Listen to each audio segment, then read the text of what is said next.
Bismillahirrahmanirrahim. Innal hamdalillah nahmaduhu wa nasta'inuhu wa nastaghfiruh.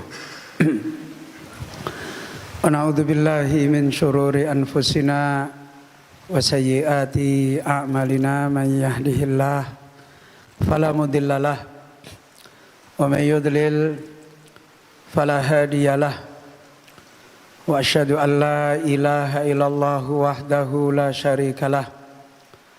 Wa asyhadu anna Muhammadan abduhu wa rasuluh sallallahu alaihi wa alihi wasallam. Ya ayyuhalladzina amanu taqullaha haqqa tuqatih wa la tamutunna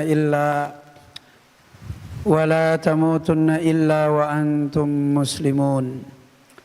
Ya ayyuhan nasu attaqu rabbakumul ladzi khalaqakum min nafsin wahidah wa khalaqa minha zawjaha wa batha minhuma rijalan katsiran wa nisaa'a wattaqullaha alladzi tasaaluna bihi wal arham innallaha kana 'alaikum raqiba. Ya ayyuhalladzina amanu taqullaha wa qulu qawlan sadida yuslih lakum a'malakum wa yaghfir lakum dhunubakum wa man yuti'illaha wa rasulahu faqad faza fawzan 'azima. Amma ba'du fa inna ahsanal kalam kalamullah wa khairal huda hudan nabiyyi sallallahu alaihi wa alihi wasallam wa syarral umuri muhdatsatuha wa kullu muhdatsatin bid'atun wa kullu bid'atin dhalalah. Ayolah ikhwah para satidah rahimani wa rahimakumullahu jami'an. Alhamdulillah Allah kembali memudahkan kita di majelis yang mubarakah ini untuk kembali kita mengambil mudzakarah yang paling tinggi yang Allah kaitkan dengan amanah yang paling tinggi, yaitu amanah sebagaimana ahsanu qaulan mimman da'a ilallah. Yang paling baiknya, yang tidak ada lagi amanah yang lebih baik dari mimman da'a ilallah, orang-orang yang dipilih oleh Allah untuk menjadi orang-orang yang menjadi penyeru kepada Allah. Tidak ada jannatul khayah yang sesungguhnya, surga kehidupan, sebagaimana yang Allah Azza wa Jalla berfirman kepada Rasulullah sallallahu alaihi wa alihi wasallam, alam nashrah laka sadrak. Ketika Rasulullah sallallahu alaihi wasallam membandingkan nikmat yang Allah berikan kepada para nabi-nabi sebelumnya, kemudian beliau bertanya kepada Allah, kalau Musa, kalau Ibrahim dan seterusnya diberi nikmat ini, nikmat ini, nikmat ini, lalu aku diberi apa ya Allah? Salah satu riwayat yang menerangkan sebab turunnya firman Allah, alam nashrah laka sadrak, adalah nikmat ini.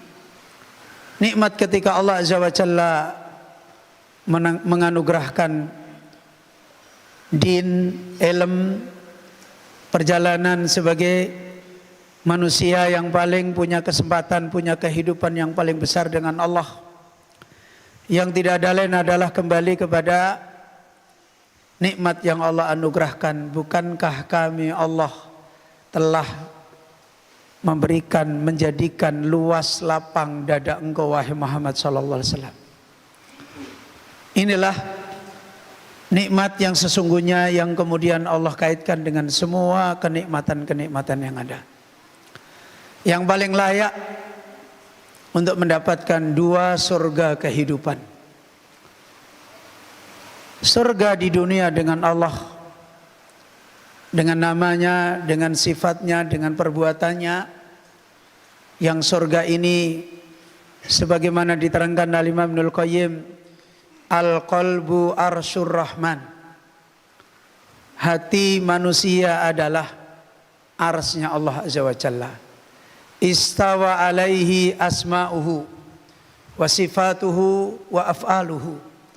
Selalu bersemayam, beristiwa pada hati-hati orang-orang yang diberi oleh Allah nikmat ini, nama-namanya, sifatnya, perbuatannya.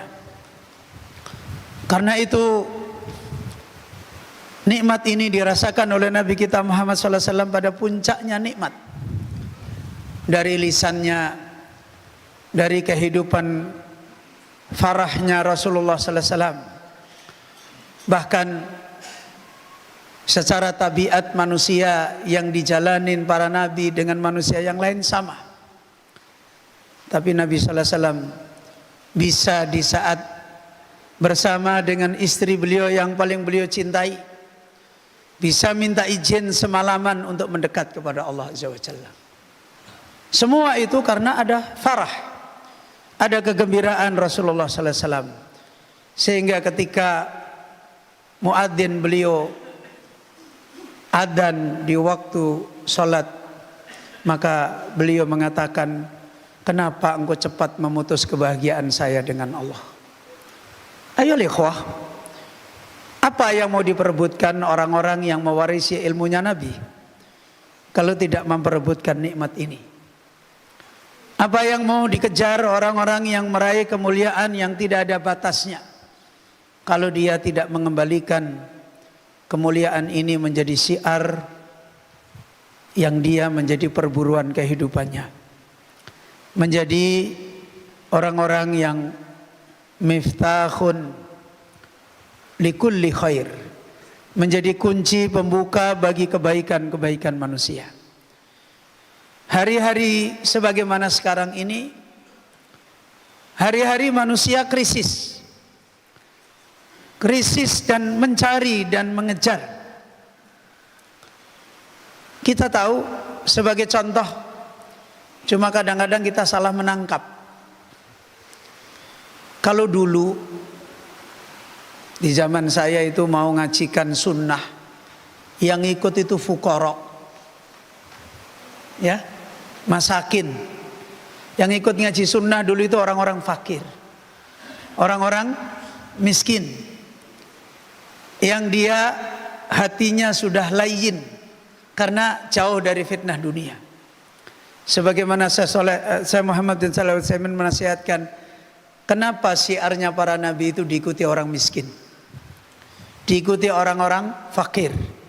Karena qulubuhum, hati-hati mereka itu alyan, paling lembut, paling mudah tersentuh.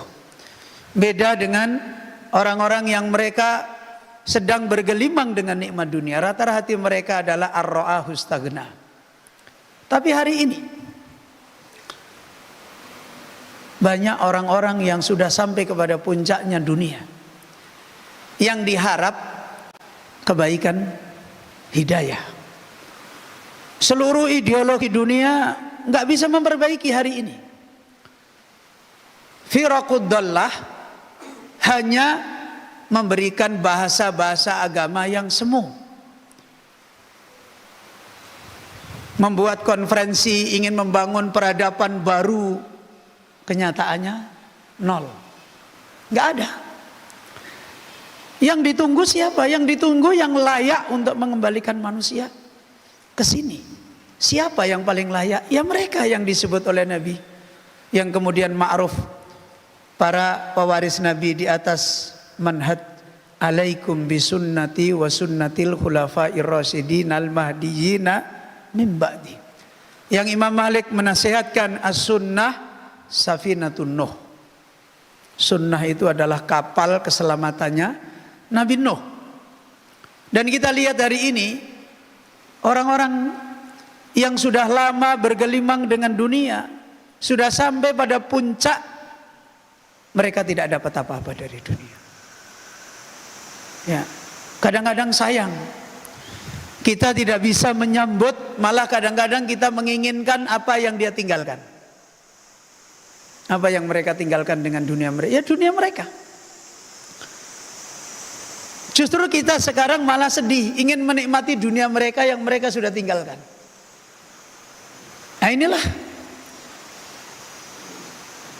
ideologi dunia, apakah itu ideologi kapitalis, ideologi sosialis, sudah batal, sudah gagal memperbaiki manusia. Pakar-pakar mereka sudah tidak bisa membetulkan manusia. Karena mereka sebenarnya adalah ya'budunad dunya. Tuhan mereka adalah dunia mereka. Hanya bedanya kalau kapitalis itu kolektif, kalau liberalis itu individualis. Tapi Tuhan mereka adalah dunia mereka. Tuhan-Tuhan mereka yang mereka kejar dunia mereka, dan mereka sudah kecewa. Sebagaimana Allah telah menunjukkan liyu'adzibahum biha. Dan ini perburuan orang-orang ahli din, perburuan orang-orang ahli sunnah yang mereka bisa mengembalikan, bisa memberi jalan, bisa membimbing mereka. Tidak sebagaimana orang-orang aklani, tidak sebagaimana orang-orang batiniyah yang dollah. Nah kalau mereka ini adalah kembali menempatkan sebagai orang yang paling pantas, paling layak untuk menempati sebagaimana amanah ini. Amanah yang kita tahu apa yang membuat ahli dunia mereka jatuh di dalam dunianya mereka. Harta mereka yang 1 triliun nggak akan mungkin bisa masuk di otak mereka. Rumah mereka mewah yang ada berpuluh-puluh nggak mungkin bisa masuk di dada mereka. Istri-istri mereka yang menyenangkan mereka nikmati cuma sebentar. Tapi kenapa mengganjal terus di dalam dada mereka? Karena mereka terus-menerus tidak mendapatkan perbaikan kaidah, tidak terus-menerus mendapatkan perbaikan data-data yang benar. Data mereka tentang suami, tentang istri, tentang dunia, tentang kehidupan akhirat terbalik-balik. Ya, terbalik-balik. Terus kalau kemudian kita hanya kasih mereka dengan hiburan-hiburan sesaat, kecewa lagi. Mereka akan kecewa. Saya masih ingat ada sebuah pondok pesantren, pondok sunnah, yang punya fasilitas yang cukup besar. Ustadz-ustadznya saya banyak kenal, kadang-kadang juga diskusi sering. Ya mereka mungkin agak capek kalau ketemu saya, karena saya nggak pernah memuji mereka. Yang ada saya salah-salahin terus. Saya bilang sama mereka, hari ini kamu boleh bangga punya pondok yang mewah, punya fasilitas yang lengkap. Santri-santrimu hidup dengan AC. Kayaknya wah ini bakal, iya. Tunggu 10 tahun, 15 tahun lagi. Mereka akan kecewa. Loh Ustaz, tapi buktinya mau iya, karena mereka masih hidup dengan masa lalu mereka. Mereka dulu ahli dunia, begitu kita melihat pondok, hebat, cocok. Tapi itu cocok yang hanya sesaat. Sebenarnya mereka bukan cari itu. Karena itu lambat laun tidak menjawab hati mereka, sakit ukul mereka, sakit kulub mereka, sakit nufus mereka, nggak menjadi jawaban. Mereka akan capek dengan kolam renang tuh. Mereka akan capek itu dengan kehidupan yang nyaman tuh, karena hati mereka nggak dapat jawaban. Pada akhirnya mereka akan cari. Kalau hari ini orang tua mereka terfitnah dengan pondok-pondok antum yang fasilitasnya mewah, besok kecewa ketika anaknya masih ndablek. Kok pondok saya sudah mondokin sekian ini kok masih gini? Aduh, pondok apa? Dulu disanjung, suatu ketika kamu dilecehin. Karena itu kembali lagi, kembalikan amanah ilmu yang agung ini. Loh Ustaz, apa nggak perlu fasilitas? Boleh, Tapi ingat, kaidah kita adalah mengembalikan kepada syiar-syiar ini. Kalau seandainya kita dilimpahkan dengan fasilitas boleh, tapi jangan tenggelam, jangan nasu ma dzukiru bihi. Di saat fatahna alaihim abwaba kulli syai', din kita harus lebih syadid. Tarbiyah kita harus lebih qawi. Dunia melimpah, tarbiyahnya lemah, ya jatuh. Hari ini kita tidak bisa menghindari fitnah ini. Karena itu ketika ada seorang ulama yang mengambil hikmah dari kejadian kisah Ashabul Ukhdud, kisah perjalanan seorang thalibul ilmi yang kemudian jadi miftah hidayatun nas.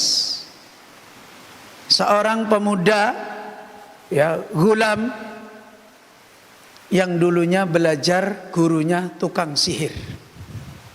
Ya kan begitu kan?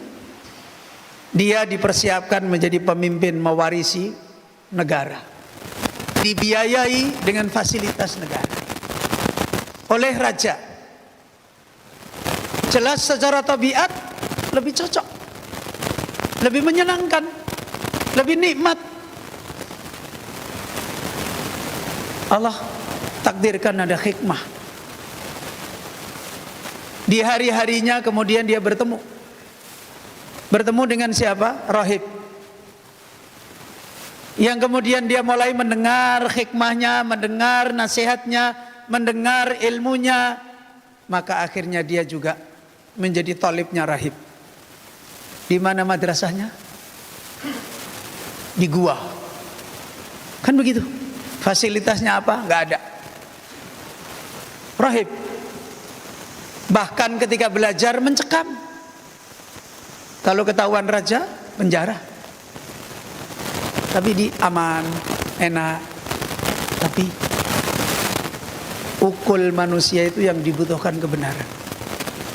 Kulub manusia yang dibutuhkan kebenaran. Nufus manusia yang dibutuhkan kebenaran. Lambat laun menimbang. Akhirnya dia memilih ilmunya siapa?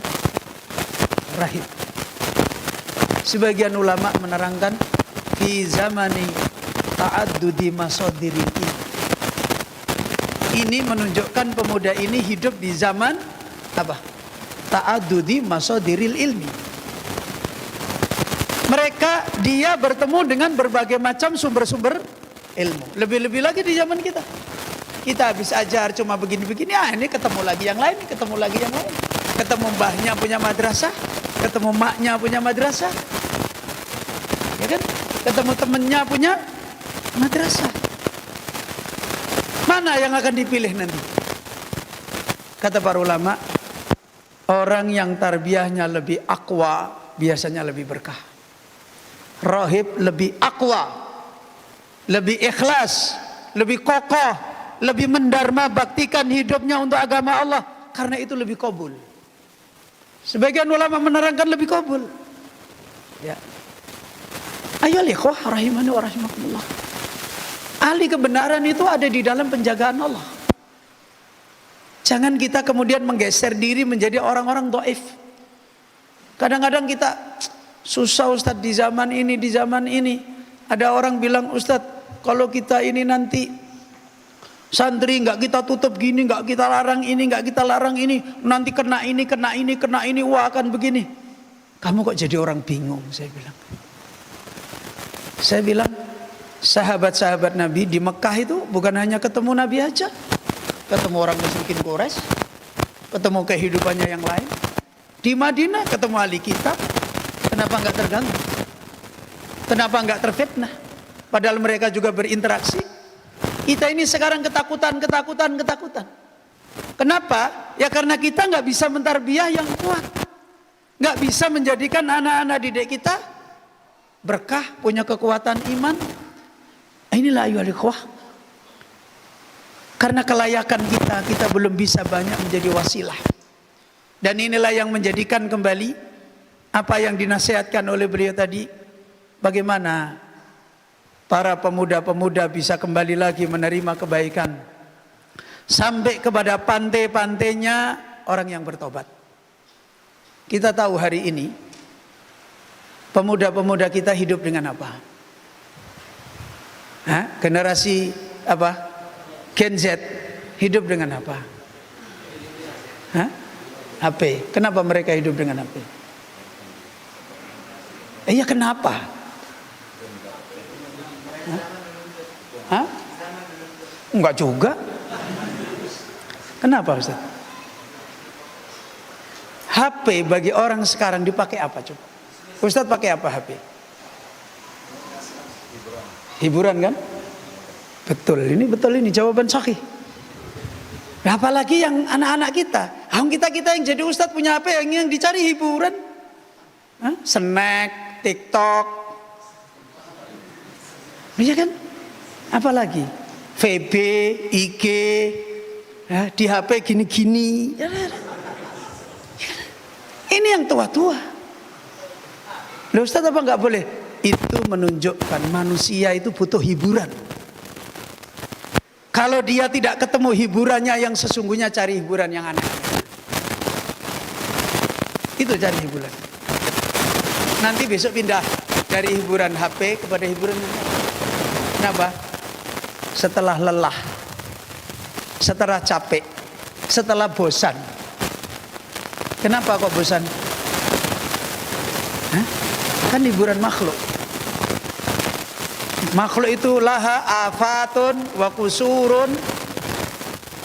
Makhluk itu apapun mesti akan ketemu cacatnya, kurangnya, dhaifnya. Lama-lama lelah. Ganti hiburan. Ganti. Coba hari ini santri kita, pernah nggak kita tanya, anak-anak pernah merasakan ladzatul ilmi? Pernah Ustaz nanya gitu? Pernah Ustaz? Apa syiar kita sebagai pembawa ilmu hari ini? Bagaimana mengantarkan anak-anak kita punya ladzatul ilmi? Dulu syiar ilmu ini kenapa dipegang orang-orang kuat, gampang dapat hidayah? Karena fihi ladzah.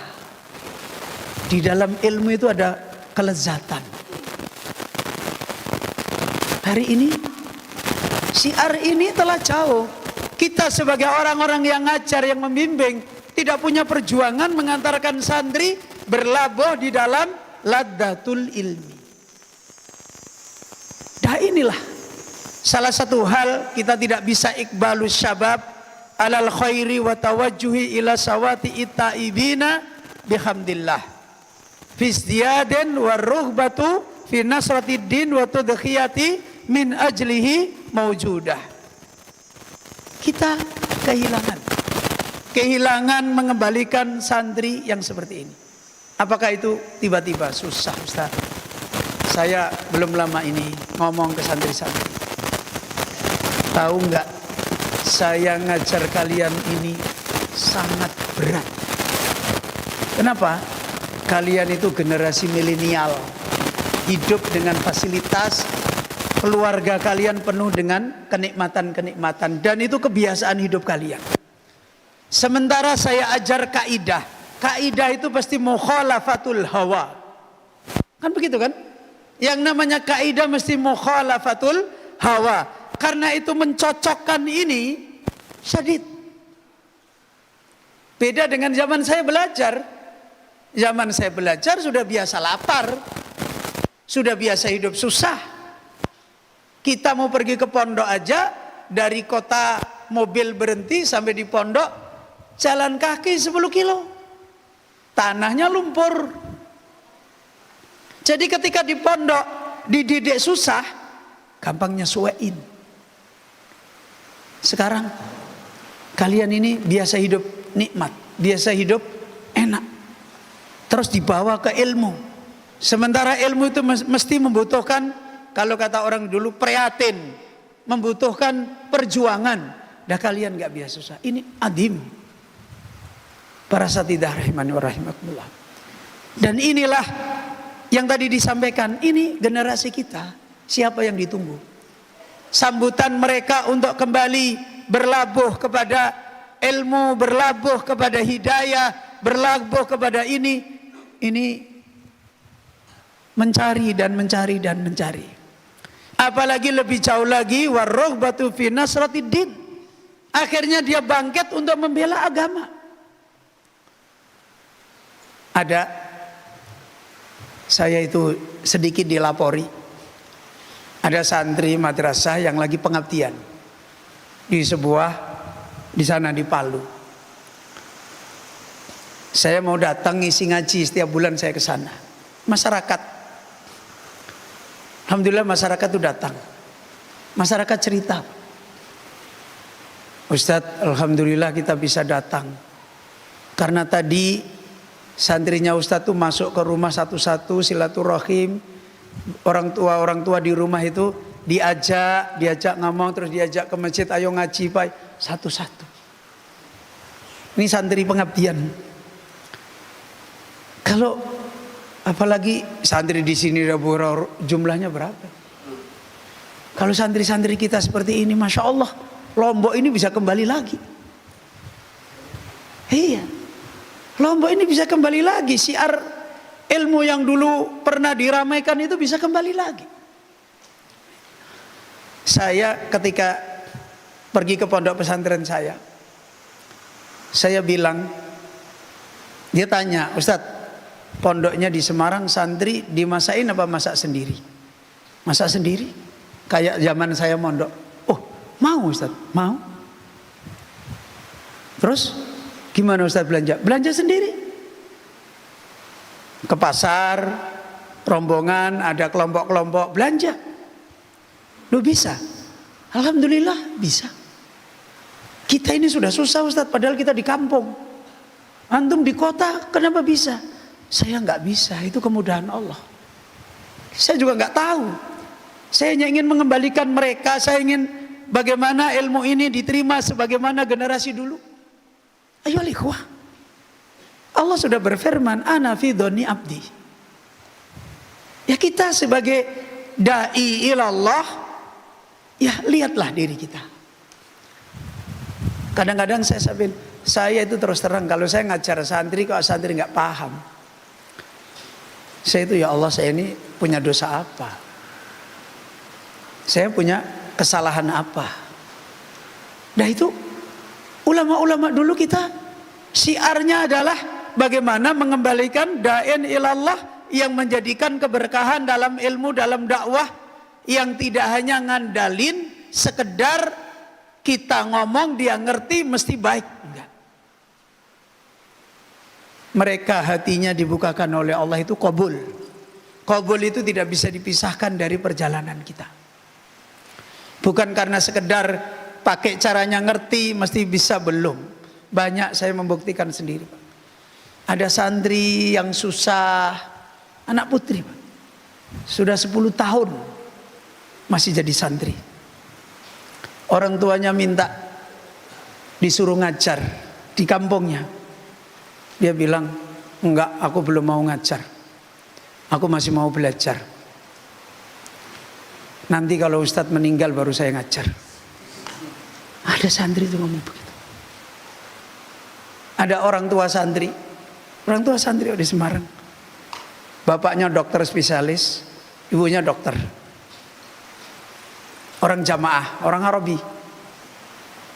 Anaknya dimondokkan, ditanya, anaknya nanya sama ibu, aku mondok di Imam Ahmad sampai kapan? Sampai Abu Izi mati. Saya kaget, sampai begitu. Iya, kamu yang penting sekarang thalabul ilmi. Nanti kalau sudah meninggal baru kita pikir lagi. Ayo ikhwah. Kayak begini, ini bukan nikmat yang bisa dibikin orang. Allah menyiapkan kepada semua orang yang mau jalan.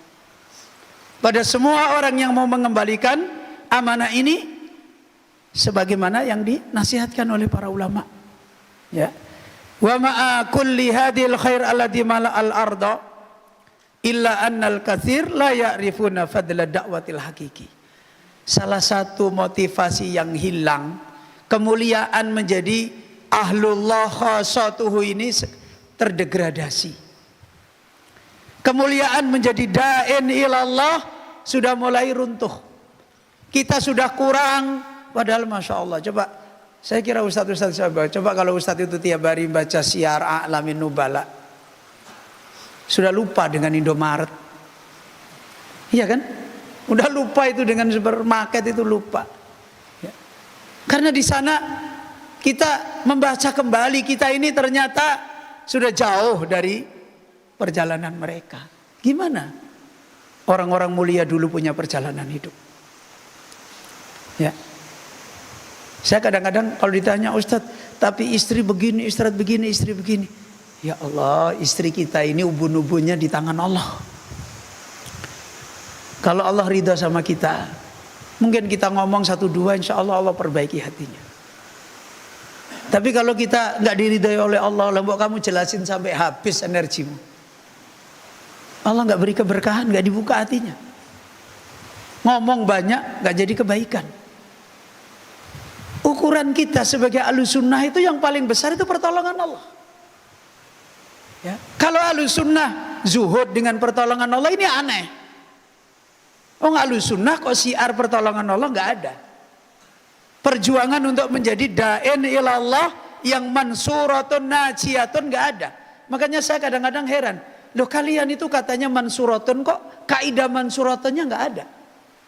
Kalian itu katanya najiyatun, kok kaidah najiyatunnya nggak ada? La tadurruhum man khadalahum. Lah, kok mana? Kok nggak ada? Ini kenyataan, bukan ini dongeng.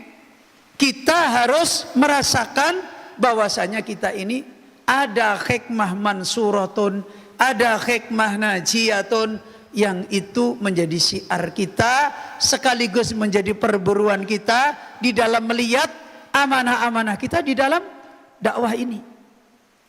Kehilangan arah kita diantaranya adalah, sungguh kebanyakan yang sekarang ada tidak ya'rifun, tidak kembali memahami, tidak kembali menghadirkan, tidak kembali melihat keutamaan qaulan mimman da'a ilallah. Mimman da'a ilallah, bahkan wa yuhrimuna anfusahum min tilkal manatil aliyah. Bahkan kadang-kadang kita sendiri menghalangi dari kedudukan yang tinggi ini. Contoh misalnya, kita ngajar, ada murid kita yang nggak bisa. Gimana? Ya tadi kan saya sudah ngajar, lah kamu nggak memperhatikan. Kenapa kita nggak panggil, mana kamu yang belum bisa? Loh Ustaz, aku kalau begitu berkorban lagi. Ya memang begitu. Saya itu pernah ngajar setoran satu-satu Pak. Satu-satu. Selesai satu top majelis, ada santri masih duduk. Ustaz, boleh nggak saya nanya? Boleh. Tadi waktu aku setoran, saya ada yang lupa yang Ustadz sampaikan. Bisa nggak Ustadz ulangi lagi waktu ngajar saya? Coba dulu. Saya bilang, iya sudah nggak apa-apa. Saya ulangi lagi. Sendirian, saya jelasin, dia catat. Dia catat. Alhamdulillah anak itu sekarang jadi anak baik. Itu kan kekayaan-kekayaan kita. Ya, bagaimana ayo ikhwah? Nah kalau kita sudah ngukurnya sebagaimana kebanyakan sekarang, pengorbanan kita untuk menyiapkan generasi, bahwasanya walaupun ada orang nggak bisa, kita ngulang lagi, lah itu kan keutamaan kita, itu kan perburuan kita. Nah kalau syiarnya Ahlussunnah cari pahala, lah itu pahala berlimpah-limpah. Ya. Ini ayo ikhwah. Yang sering saya katakan, loh kalian itu gimana? Santri ketemu, saya sampai bilang, negur satu kata aja nggak bisa. Lewat kayak zombie sama zombie. Saya bilang, ya ketemu santri susahnya. Assalamualaikum, waalaikumsalam. Belajar yang baik ya nak. Oh iya Ustaz. Itu bukan nggak ada manfaatnya, itu manfaatnya adib. Ajrun minallah. Jelas. Santri mendapatkan bukan hanya dari lisan kita, Santri itu juga butuh dipegang kepalanya, kadang-kadang juga butuh ditarik telinganya. Butuh semua itu. Kenapa? Karena santri juga ada emosinya, ada akalnya. Emosi itu kadang-kadang juga harus dibalas dengan emosi. Akal dibalas dengan akal. Minta disayangi ya kita kasih sayangi. Jangan diputus, cuma ini tok. Masya Allah. Saya begini Pak, kadang-kadang ada santri WA, Ustadz makanan kucingnya habis. Makanan kucing, oh habis. Terus kucingnya gimana? Iya ini belum makan Ustadz. Ya udah nanti saya transfer ya. Dia belikan makanan kucing, dia kasih makan kucing. Karena dia tahu kalau saya datang itu kucing-kucing pada datang berkerumunan minta makan. Nanti kalau nggak ada saya, dia yang ngurusin tuh kucing-kucing. Kalau makanannya habis, laporan ke saya WA, Ustadz makanannya habis. Ada yang sakit, laporan Ustadz ini sakit, bawa ke dokter kucing nggak? Ini santri loh Pak. Ya udah kamu bawa ke dokter kucing. Nanti bilang ya sama dokternya, obatnya, biayanya nanti ditransfer saja. Nanti dokternya bilang, Ustadz ini tadi ada muridnya kirim kucing sakit. Itu sampai begitu. Itu kalau kita pikir, ada orang bilang, wih duitnya dari mana Ustadz? Aku juga nggak tahu. Ya kalau saya lihat masih ada uang ya sudah. Saya kalau nggak ada ya sudah. Aku juga nggak pernah ngitung duit. Nggak pernah. Ayo ikhwah, santri-santri kita, generasi muda ini ketemu dengan segala macam ini.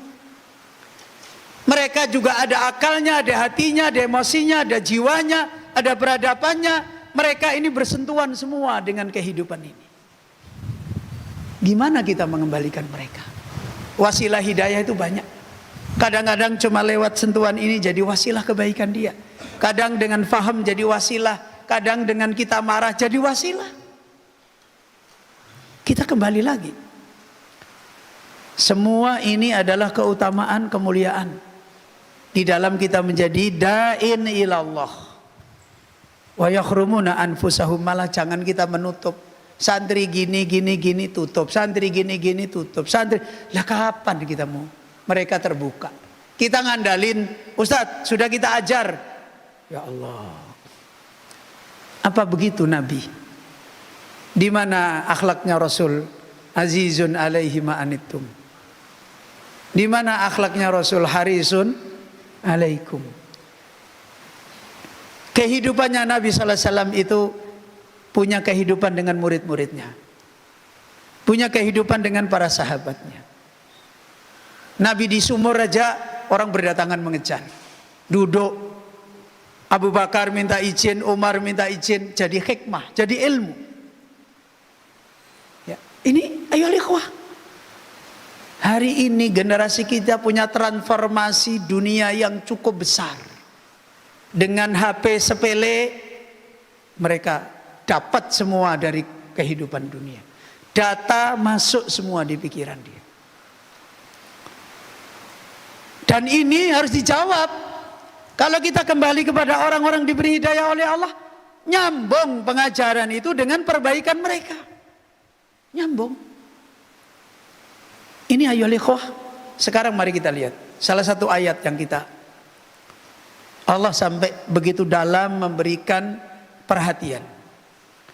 Wa in ahadun minal musyrikin astajaraka fa'ajirhu. Apa ilatnya?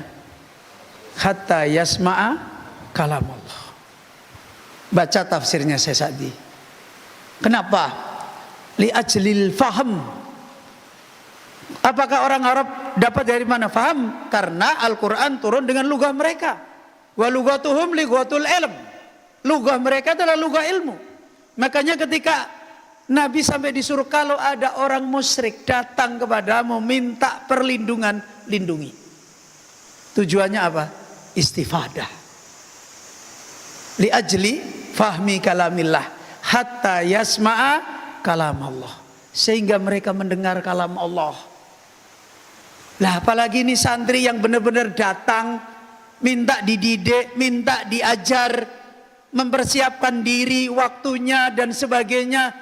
Yang diharap siapa? Kita. Orang yang tidak berharap dapat hidayah saja diharapkan dapat hidayah. Nabi diperintah oleh Allah untuk melindungi, untuk memberi kesempatan, untuk memberi waktu, untuk memberi perhatian supaya mereka dapat hidayah.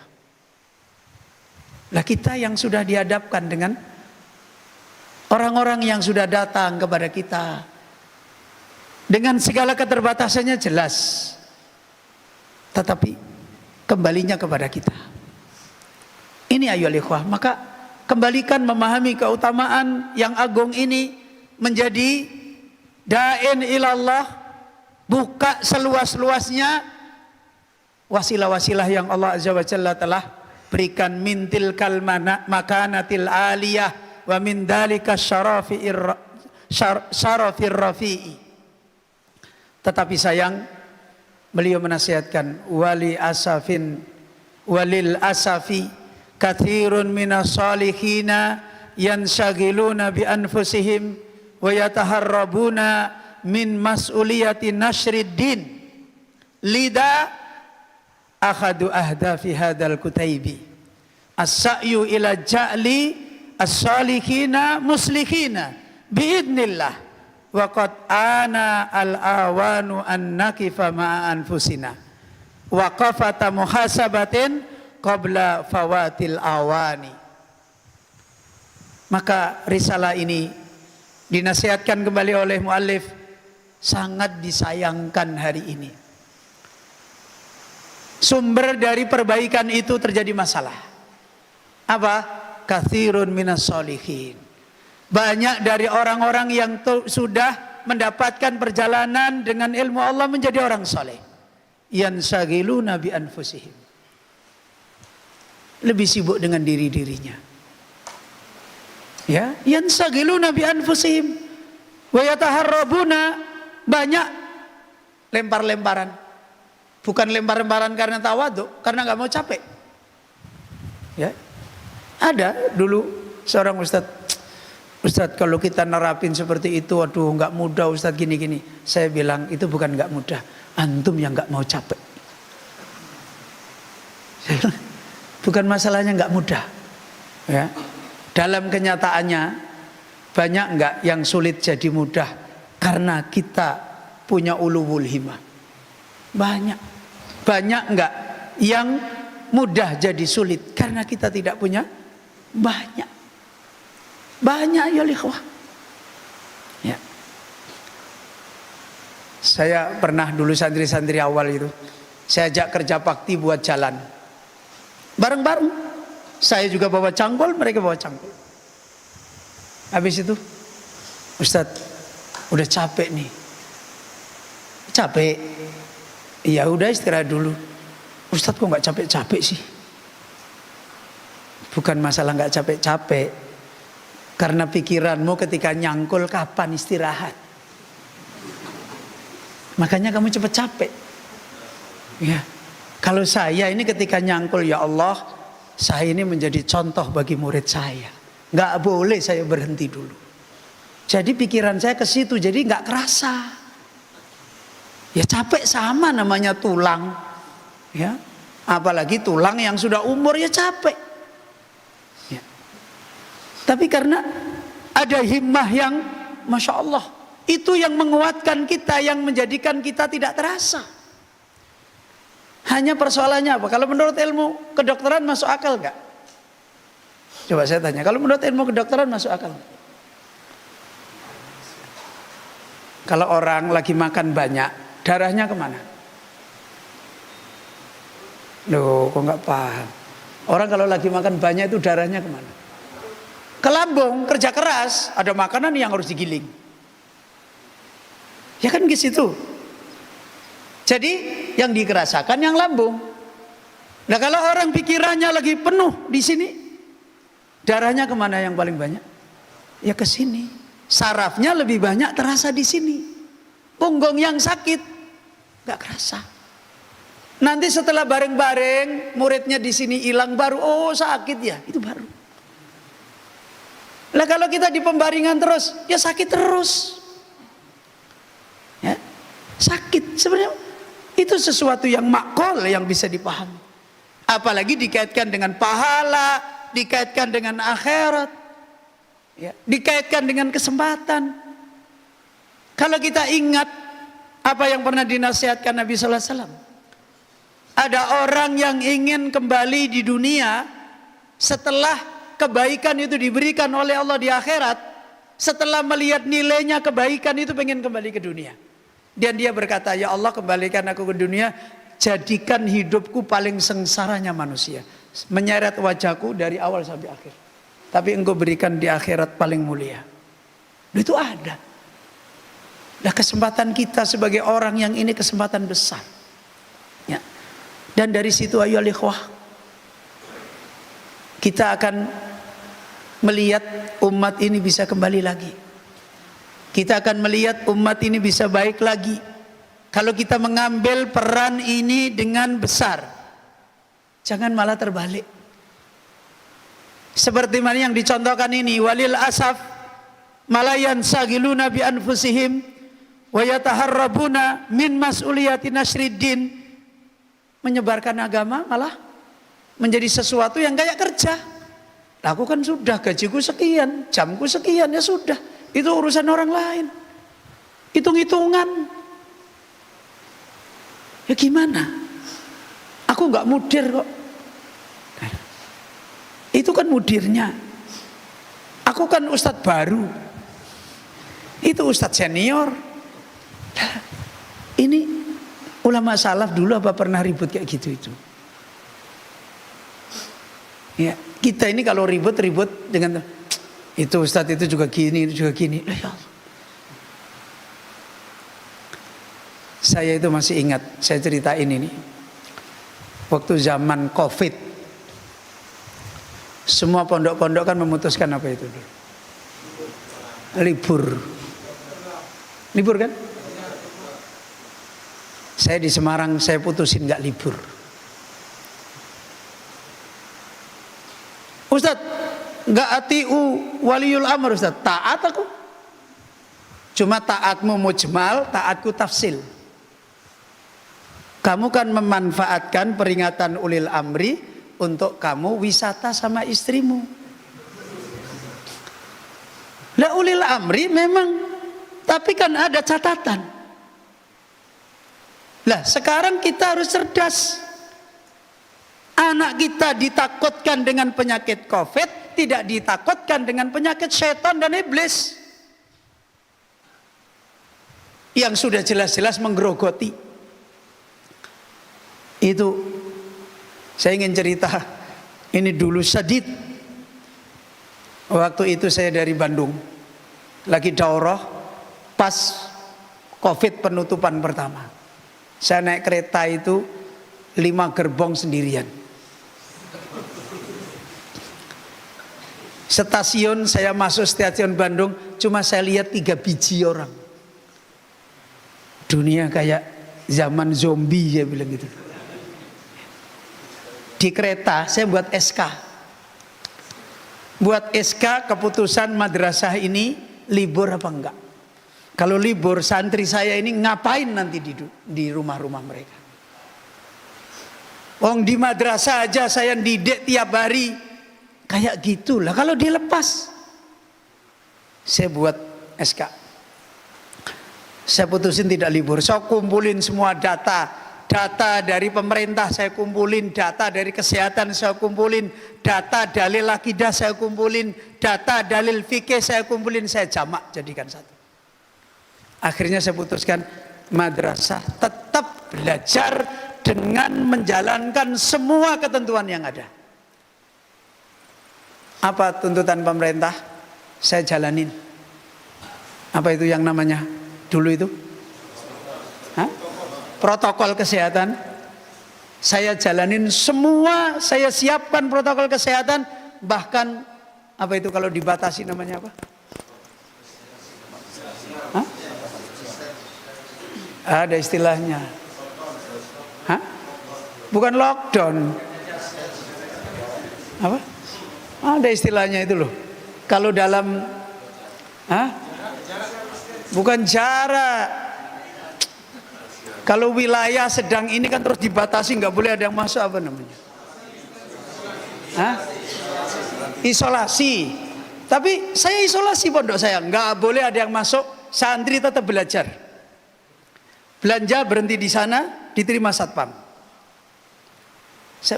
Orang tua saya kirimin surat dulu. Bagaimana pendapat orang tua? Santri libur apa tidak libur? Saya suruh ngisi pendapat semua. Pasti jadi dua. Saya setuju nggak libur Ustaz. Nah ini yang nggak mau capek sama anaknya nih. Yang satu Ustaz libur. Nah ini yang takut kalau anaknya mati. Udah, begitu orang tua pada nulis saya jawab semua satu-satu. Ini Pak saya jawab semua. Ya sudah kita manut Ustaz aja. Ya wes alhamdulillah nggak ada polemik. Gantian Ustadznya. Saya kumpulin. Ustadz ada pendapat Ustadz ini begini. Ya. Ada pendapat Ustadz ini gini. Ya saya terima semua. Saya putusin santri tetap belajar offline. Ustadz datang ngajar. Yang berpendapat mau lockdown silahkan ngajar dari rumah antum. Tapi santri tetap datang. Yang siap hadir silahkan datang. Tetap jaga kesehatan yang baik. Akhirnya yang setuju belajar offline cuma sepertiga. Yang lain kasak kusuk. Abu izini menentang pemerintah. Ya sudah, nggak apa-apa. Saya bilang. Kapolsek saya panggil. Pak datang ke madrasah, tolong diperiksa. Ini santri tetap belajar, sholat tetap jamaah biasa. Tolong diperiksa, yang nggak cocok diperbaiki. Datang kepolisian, ikut sholat, softnya rapat dan nggak komen. Ustadz, udah bagus. Oh ya sudah. Ya itu. Udah bagus Ustadz, ya sudah. Berarti boleh ini, boleh. Khusus Imam Ahmad boleh. Ya udah syukron. Dia bilang gitu. Udah, akhirnya alhamdulillah tetap. Kita siapkan ruang isolasi. Begitu ada santri teler-teler, masukin sana, belajar di situ. Sembuh, luarin lagi. Teler-teler, masukin sana, nggak usah diperiksa. Kalau diperiksa nanti kena COVID semua nanti. Pokoknya kalau panas, masukin sana. Setiap seminggu sekali, hidung dicuci air garam. Wah ini kayak perang kita. Tapi tetap belajar. Semua dipakai. Jangan mempertentangkan kesehatan dengan akidah, dengan jangan. Gak ada yang bertentangan kalau kita mau berjuang, akhirnya jadi contoh bagi santri. Begitu santri sudah selesai COVID, oh kita selama ini alhamdulillah bisa. Nah ini santri jadi punya hikmah. Diajak perang siap. Itu loh Ustadz. Akhirnya bisa jadi contoh. Ada Ustadz lulusan Madinah dari Jogja. Tiba-tiba datang. Ustadz, minta saran nih Ustadz. Saran apa? Ini masalah santri libur. Loh, kalian pasti sudah capek pacaran sama istri kalian ini. Makanya sudah pengen ngajar. Tapi bingung. Karena pemerintah nggak boleh. Dan pondok kalian sudah tercatat kejangkitan COVID, ya kan? Kalian udah capek berantem terus sama istri, pengen ngajar sekarang. Kemarin waktu pemerintah ngumumin libur, kalian seneng karena ingin pacaran sama istrimu. Jangan gitu, ada kenyataan kan? Iya sih, nah iya sudah. Saya bilang gimana? Lah kalau harganya orang-orang alim membingungkan, lah umatnya terus piye? Santrinya terus gimana? Ayo antum itu kemuliaan. Kalau kita bisa mengembalikan tempat kita sebagai kemuliaan, Masya Allah. Karena itu kata beliau, tulisan ini, kata beliau, ingin kembali mengajak kita untuk menempuh jadi orang soleh yang muslihin, yang pejuang biidnillah. Ya, ini ayo ikhwah. Dan tanda-tanda ini sudah waktunya kita untuk melihat diri kita, kita untuk mengoreksi. waqafata muhasabatin, untuk kita berhenti mengoreksi perjalanan. Dakwah ini sudah cukup panjang. Ngaji sunnah salaf di Indonesia sudah lebih 30 tahun. Nabi itu sallallahu alaihi wasallam 25 tahun. Sahabat jadi orang-orang mulia. Nah kita ini gimana? Makanya tadi saya ngomong sama beliau-beliau. Lah waktu Covid kok malah sibuk nyarikan bantuan ustadznya. Ya harusnya ustadznya yang berjuang ngurusin manusia. Ya bukan malah ustadznya di rumah. Kan untuk memuliakan ustadz. Memuliakan ustadz sih betul. Tapi ini ustadznya jadi pengangguran. Kayak anak kecil lagi ngedot. Ya Allah, di mana yang dicontoh?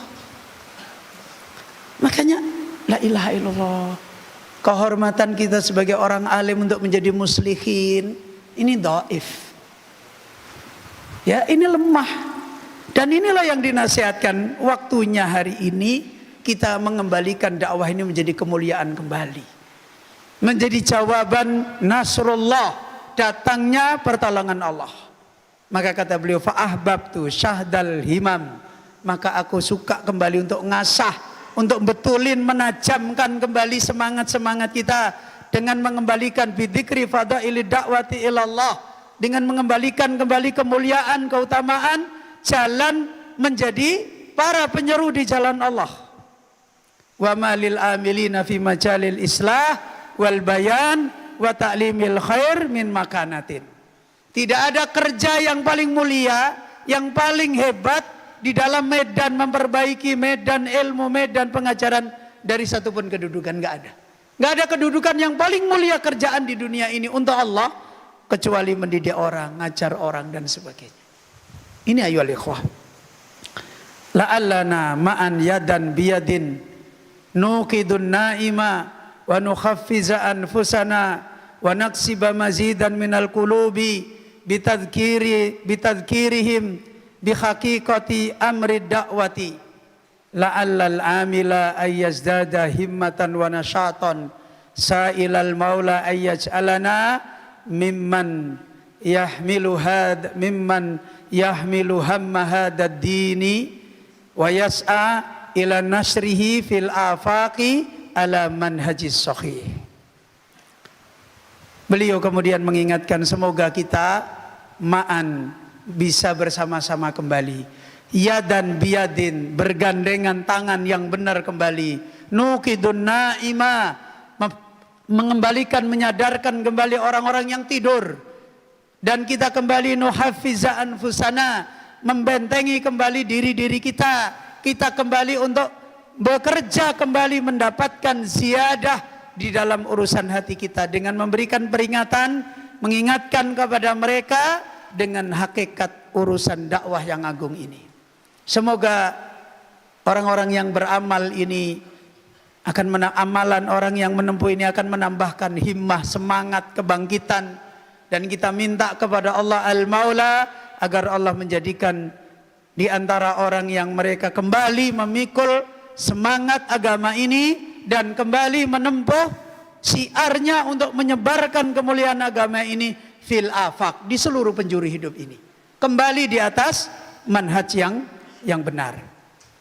Wa aidan arju isaratakum ala hamli hadhil fikrati wa kullun minna yuhattitu li ta'limi wa tahfizi wa murafaqati adadin minasyababi litahammala mas'uliyatahum allati taqaw ala atikihim fa innana fi hajatin kabiratin lita'awuni alal birri wat taqwa wa takatufi ala salahi wal islah wa sallallahu wa sallama ala nabiyyina wa qudwatina Muhammadin sallallahu alaihi wasallam. Ini akhir yang dinasihatkan oleh beliau. Kembali lagi semua adalah kembali kepada kuatnya kita kepada Allah, rojak kita kepada Allah, apalagi di dalam amalan din yang adim. Ya, kita berharap kembali untuk kita bisa menyambut, punya peran di dalam membawa perbaikan pemikiran ini, dan setiap kita harus menatap diri kita, menggariskan pada diri kita untuk bagaimana kembali bisa mengajar, membimbing, bisa menemani, bisa membentengi dari adadin minas syabab, dari para pemuda-pemuda kita yang dulu madrasah ini menjawab generasi para pemuda. Setelah kita bergeser, madrasah ini kemudian menjadi, mohon maaf, sekolah-sekolah yang membatasi kita dalam ilmu, membatasi kita dalam pengajaran kita, diatur dengan hal-hal seperti ini. Kita lupa bahwa amanah kita yang asli bukan itu. Kadangkala kita hanya memahami secara hukum, boleh enggak kita belajar dengan nidomiyah, kita cuma tahu ya juz, kan begitu. Tapi ya juz ini kemudian malah menjadi a'laman hajina. Kan aneh. Sesuatu yang dibolehkan karena keadaan sekarang begini, bukan kemudian jalan kita yang paling besar, ya cuma itu. Ya, saya dulu masih ingat ada ustadz yang nanya, "Ustadz, dengan kondisi ini domiyah kita sudah terlanjur ditata begini, apa mungkin?" Mungkin. Kamu siapkan toh waktumu di luar kurikulum yang kamu ajar, panggil santri-santrimu, kamu didik. Mungkin di sawah, mungkin di rumahmu, mungkin di masjid, mungkin semua. Saya kadang-kadang sering sampaikan, loh, ulama-ulama kita ini dulu punya apa? Punya pengajaran. Syekh Albani itu punya gedung apa? Punya apa? Enggak ada. Syekh Mukbil punya apa? Mereka itu punya apa? Punya madrasah secara makna, bukan madrasah secara fisik. Enggak. Mereka bisa membesarkan murid mereka dengan tangguh. Karena kuatnya mereka untuk menjadi orang-orang yang seperti ini. Ada seorang pernah cerita sama saya, benar Ustaz, saya dulu lihat sendiri waktu Syekh Mukbil masih hidup, beliau lewat anak-anak lagi main bola, dipanggil, "Ta'al." Syekh Mukbil baca ayat, "A'rif hadhil ayah." Begitu sudah silakan main bola lagi. Coba, Masya Allah, semangat yang luar biasa. Kita ini ujian kita cuma semester. Ya kan begitu. Ya Ustadz, kalau ujiannya cuma semester ya nggak capek. Tapi kalau tiap hari kita bisa menguji santri-santri kita, kadang-kadang kita uji akalnya, kadang-kadang kita uji suluknya, kadang-kadang kita uji kulubnya. Pernah Pak, saya punya santri sebulan setoran tak suruh mundur terus. Padahal anaknya pinter. Saya bilang, salah, mundur. Ayo antum sini. Sebulan. Kemudian setelah itu dia udah mau frustrasi. Terus nanya temannya, "Saya dulu juga pernah begitu. Sama Bu Isi 1 bulan lebih disuruh mundur." "Oh gitu ya, udah jalanin aja, nanti kan akan ketemu." Akhirnya setoran lagi datang. Akhirnya dia memberanikan diri, "Ustadz, salah saya itu apa?" Gitu. Bener ya, salah saya apa? "Oh kamu pengen tahu kesalahanmu?" "Iya, supaya saya bisa perbaiki." "Oh ya bagus kalau gitu." "Salahnya kamu itu santri tapi bertingkah ustadz." "Loh, ustadz tahu dari mana?" "Coba kamu kalau setoran gimana bacaan?" "Qala al-musannifu rahimahullah." Itu kamu bertingkah ustadz, harusnya suaramu turun. "Qala al-musannifu rahimahullah." Tapi qala al-musannifu rahimahullah bener toh? Sama saja, ada yang begitu itu. Cuma makhduf. Saya bilang. Dia langsung diem gini. "Ya afwan Ustadz." "Afwan tok, perbaiki." "Ada lagi Ustadz?" "Ada." "Kenapa?" "Lihat kalau kamu setoran, kakimu seperti apa. Kamu kalau setoran kan gini, jegang. Kamu itu ngapain? Jajan di warung apa? Masa kamu baca kitab ulama sambil ngengkrang begini?" "Oh itu ya." "Iya, duduk yang baik, menunjukkan duduk adab." "Oh jadi itu salahnya." "Iya." "Ya udah kamu perbaiki." Ayo ikhwah. Yang kita ujikan kepada santri jadi orang baik itu banyak. Bukan cuma sekedar ukul. Ulama-ulama kita kan dulu begitu. Imam Sufyan Ats-Tsauri bahkan ada murid yang sok pinter diusir. Kan begitu kan? Orang lain ditanya dia yang jawab. Kalau kita cerdas ini ranking satu apa? Kata Imam Sufyan Ats-Tsauri, kum idhab anta tatara'as ila man asanna minka. Kan gitu. Pergi kamu merasa lebih pintar dari orang yang lebih tua dari kamu. Loh, ini ulama-ulama kita dulu. Makanya walaupun mereka ngusir muridnya itu juga tobat. Ya kan begitu. Ya. Pernah Pak, ada murid sudah lama nggak muncul itu, nggak muncul, santri reguler. Tiba-tiba muncul di depan masjid. Lihat saya sembunyi di motor. Loh, kok kamu di sini? Iya Ustadz. Ngapain? Kangen sama antum. Oh, kurang ajar ya bilang. Udah lama nggak pernah belajar, pura-pura kangen. Enggak, kangen dimarahi katanya. Udah lama nggak dimarahi. Oh gitu. Sini tak marahi kamu. Ayo likwah. Ya, siapa yang mau dekat kepada generasi muda? Ya. Ini kembalikan kemuliaan ini. Jangan kita jadi ustadz malah jadi kayak zombie. Ya udah masuk kelas. Udah selesai ya sudah, saya selesai ya sudah. Ini ngapain? Karena saya bisa ngambil ibroh ini waktu saya sekolah guru agama. Ada guru saya yang kayak gitu. Padahal saya diberlakukan seperti itu, tapi aku besok kalau jadi guru nggak akan kayak gini. Iya. Kenapa? Masuk kelas. Langsung bawa buku 3, buku pendidikan. Dia bilang siapa yang bisa meringkas buku 3 ini jadi satu buku. Ini guru ngajar begitu. Ya. Terus teman-teman, Pak, ada Pak? Mana? Siapa? Itu Pak Mas Muin. Oh kamu ini. Akhirnya saya dipaksa ngeringkes. Saya baca 3 buku ini selama kurang lebih setengah bulan. Terus saya ringkes. Saya kasihkan, Pak ini udah jadi Pak. Oh iya, makasih Mas Muin. Tiba-tiba besok ini buku ini sudah dicetak jadi diktat. Muridnya 500, jadi suruh beli. Enak ya. Saya yang ringkes, dia yang jualan. Terus begitu ngajar, dia duduk, anak-anak baca halaman sekian sampai halaman sekian. Nanti saya tanya satu-satu, saya panggil. Lo ngajar cuma begitu. Habis itu mereka pada baca, dia duduk di belakang sama saya. Ngobrol, Mas Muin, kita bikin jualan apa? La ilaha illallah. Ya kok ya ono ya guru kaya ngene iki aku. Masyaallah. Saya jadi ya Allah. Nanti kalau sudah itu dipanggil satu-satu muridnya. Nama saya juga dipanggil.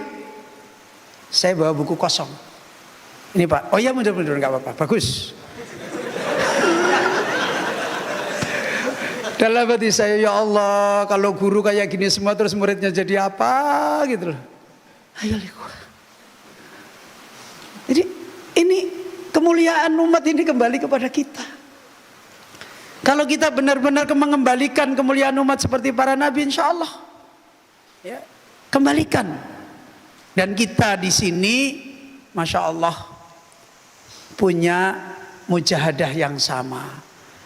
Kita ini punya hajah yang sama. Perjalanan kita ini masih panjang untuk menjadi ahlussunnah yang mansurah najiyah, itu masih panjang. Dan kita butuh untuk islah. Karena itu sebagai sesama orang berilmu harus punya kehidupan islah, nata'awanu. Kita saling ta'awun atas kebaikan, takwa, atas untuk kita saling mengamanahkan, memperbaiki. Inilah yang kita jalani. Saya kadang-kadang bilang sama beberapa pondok yang saya dipanggil, saya ini kadang-kadang susah. Padahal saya ini nggak minta franchise loh. Enggak, saya cuma ingin kalian tuh ngajar yang baik seperti para ulama. Tidak mesti harus sama kok dengan saya, tapi ngajar yang benar, cita-cita yang benar. Karena para ulama di zaman-zamannya juga punya tafawut, kan? Punya tafawut. Tapi manhaj ilmu mereka kan sama. Keikhlasan mereka jaga. Aulawiyat mereka ada semua. Adapun orang punya darajat, punya tafawut, itu kan akhwal. Tapi kalau kita sudah keluar dari amanah yang adimah ini, ya sudah. Gak ada lagi kemuliaan. Ini ayo ikhwah, yang insya Allah dari mukadimah ini, ya semoga sedikit banyak Allah mudahkan kita untuk kembali mereview kembali amanah kita. Saya hanya bisa mengingatkan. Saya sebelum saya tutup, saya ingin memberi contoh kepada antum semua, Ustaz. Belum lama saya pergi ke Riau. Ada undangan nikah putrinya Ustaz Ali Musri. Habis makan-makan saya pamit, Ustaz saya mau pulang. Tiba-tiba ada salah satu Ustaz kibar yang ma'ruf. Kalau kemana-mana dikawal, mobil dikawal. Mungkin kalau ceramah di Jufet juga dikawal itu. Ustaz kibar yang ma'ruf. Saya pamitan. Begitu saya pamit, Ustaz kenapa buru-buru? Ini ada Ustaz jabat tangan sama saya, tiba-tiba ngomong, seumur-umur ana dengan beliau itu cuma kenal muka. Kalau daurah di Malang di mana itu ya, Assalamualaikum, waalaikumsalam, udah gitu-gitu aja. Tiba-tiba, Ustaz mampir dong ke pondok kami. Ya ngapain? Ya udah semoga pondok antum. Enggak lah, mampir. Dalam hati ini ada apa ini? Kayaknya ada sesuatu, ya. Biasanya ketemu saya juga biasa-biasa. Habis itu, ya udahlah, mungkin ada yang penting ini. Ayo Ustaz mampir ke pondok antum. Gak lama kok, nanti Ustaz habis ke situ, Ustaz tak anterin lagi ke bandara. Oh iya, sudah nggak apa-apa. Begitu sampai di pondoknya, saya lihat masjid raksasa. Ya. Masjidnya itu bangunannya 100 kali 90 meter. Berarti lapangan sepak bola 2 kan itu. Saya kaget. Ustaz, kamu bikin pondok apa ini? Masjidnya gedenya kayak gini. Santrinya belum ada. Tenang Ustaz, tenang. Kita mau mencontoh pondok antum. Hah? Apa itu? Kita mau nerapin kurikulum kayak antum. Apa? Ya santri ini belajar agama saja, halakoh seperti para. Oh beneran saya bilang itu. Beneran nih. Bener Ustaz. Oh saya bersyukur kalau benar, karena aku mau meninggal dunia kamu melanjutkan. Kita ini terbatas. Tapi nggak tahu beneran apa enggak, saya nggak tahu. Tapi saya dengar itu kaget. Beneran Ustaz. Bener. Setelah saya diantar sama sopir beliau, Ustaz, karepnya dia begitu Ustaz, tapi nggak tahu apa dia beneran apa enggak. Dia memang kuat begitu apa enggak itu katanya. Terus ngomong gini, Ustaz, kalau antum kan skalanya kecil, cuma di Semarang muridnya, kita nanti akan tampung yang gede seperti itu. Keren banget, ini beneran apa enggak? Semoga aja bener. Kalau bener saya bersyukur, karena saya mau mati ada lagi ustadz-ustadz muda yang mau kembali kepada naungan ilmu yang mulia. Itu harapan yang kita cari. Insya Allah Allah akan berikan keberkahan yang kembali kepada kita semua. Kalau kita kembali kepada manhajnya para ulama di dalam ilmu, dalam taklim, dalam islah, dalam dakwah, insya Allah. Dari sisi goyah, dari sisi kaifiyah, kembali lagi ke sana. Insya Allah. Semoga kita semua dilapangkan hati kita untuk kembali bisa muhasabah, untuk kembali bisa mengambil hikmah, dan akhirnya kita bisa kembali menjadi orang-orang yang solihin, yang muslihin. Orang-orang yang soleh yang kemudian memperbaiki manusia. Ayo ikhwah, ya, dengan keterbatasan yang ada, alhamdulillah Allah mudahkan saya bisa silaturahim kepada beliau Ustadz Mu'ti Ali, barakallahu fiik, dan para asatidz semua. Semoga Allah mengumpulkan kita di dalam ilmu nafi', Dan Allah juga memisahkan kita karena ilmu nafi'. Dan kita menjadi orang-orang yang termasuk mendapatkan hikmah yang Nabi ngajari kita berdoa, wa na'udzubika min ilmin la yanfa' wa min qalbin la yakhsha wa min nafsin la tasba' wa min da'watin la yustajabulah. Ayo ikhwah, sekali lagi ana mohon maaf kepada Ustadz Mukti dan yang lain para asatidzah semua dengan semua keterbatasan yang ada, dengan semua kekurangan saya, dan kita akhiri majelis kita. Subhanaka Allahumma bihamdika asyhadu an la ilaha illa anta astaghfiruka wa atubu ilaik. Nah.